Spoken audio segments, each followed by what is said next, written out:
नमस्कार दोस्तों, मैं आपका दोस्त रजनीकांत ओझा। आज मैं आपको बताने वाला हूं कि रावण की मृत्यु के बाद पुष्पक विमान का क्या हुआ। पौराणिक कथाओं के मुताबिक पुष्पक विमान को विश्वकर्मा जी ने बनाया था और इसे उपहार स्वरूप उन्होंने ब्रह्मा जी को सौंप दिया। कुछ कथाओं के मुताबिक पुष्पक विमान को ब्रह्मा जी ने ही बनाया था। ब्रह्मा ने ये विमान कुबेर को भेंट कर दिया था।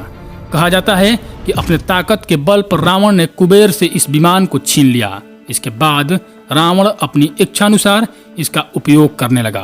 पुष्पक विमान की वजह से रावण की सैन्य शक्ति और भी ताकतवर हो गई थी। पुष्पक विमान कई खूबियों से लैस एक लड़ाकू विमान था।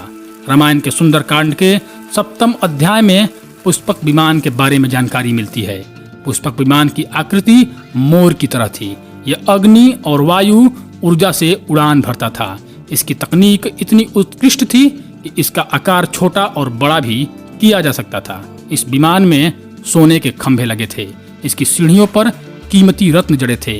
विमान में नीलम से बना एक सिंहासन मौजूद था। विमान में बैठने के लिए कई आसन बने थे।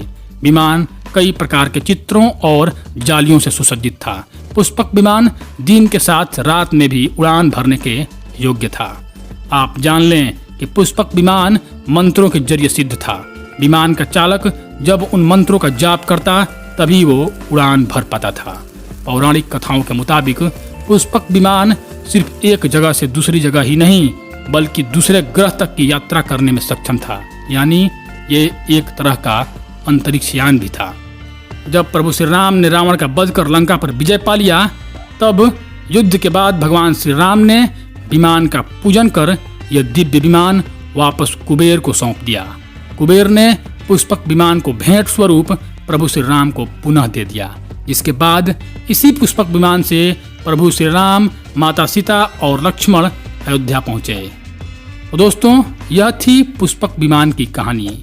यदि आपको यह जानकारी अच्छी लगी हो तो कृपया मेरे चैनल को सब्सक्राइब कर दें।